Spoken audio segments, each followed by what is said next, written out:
Ah.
Yeah, today is the 9th of January, 2025. It's January 2025. Once again, it's January the 9th, 2025. Once again,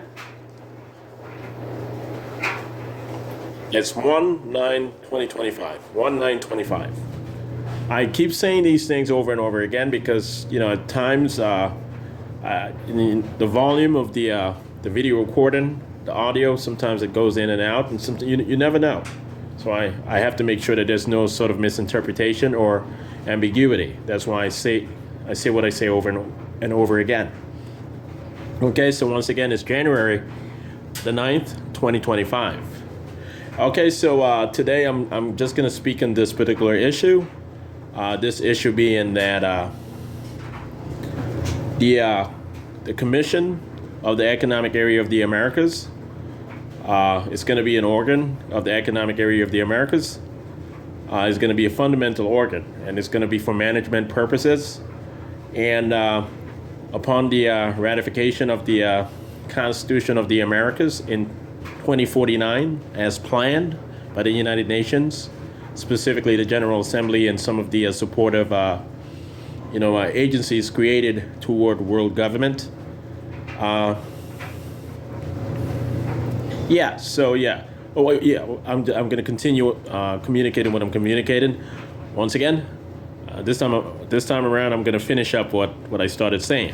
The Commission of the Economic Area of the Americas will be dissolved and abolished upon the ratification of the Constitution of the Americas, upon the establishment of the Union of the Americas in correspondence. And this particular abolition or dissolution and abolishment will allow for the Commission of the Americas and the Office of the Commissioner of the Americas to serve as the executive management office of the United Nations of the Union of the Americas. Okay, not of the United Nations, of the Union of the Americas, obviously.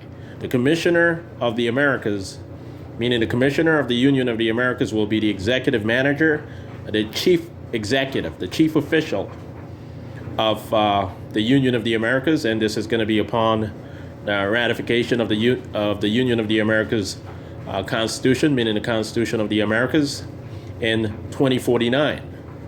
Okay? So, yeah. And aside the Commissioner of the Americas, there will be a chairperson, and the chairperson will be essentially one head of government for a year per a rotation schedule.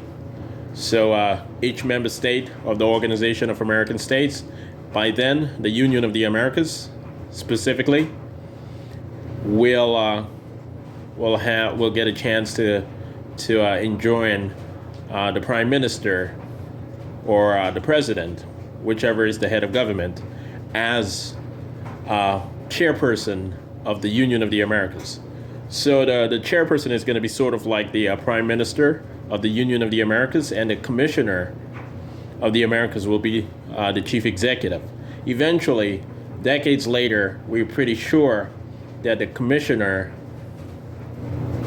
office of the Americas might be amended as the President, or as the President of the Americas, or the President of the Union of the Americas. That's possible.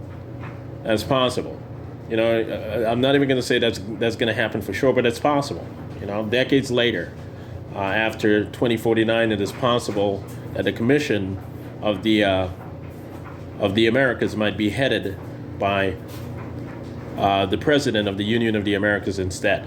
The name will change possibly, but if it remains, if the office remains the office of the Commissioner of the Americas, then that's okay. But there's this slight possibility. But I can guarantee you that in 2049, a Commissioner of the Americas and a chairperson office will be fundamental and constitutional to the framework, the operation, and function of the Union of the Americas upon its ratification in that specific year, meaning 2049. Okay, guys?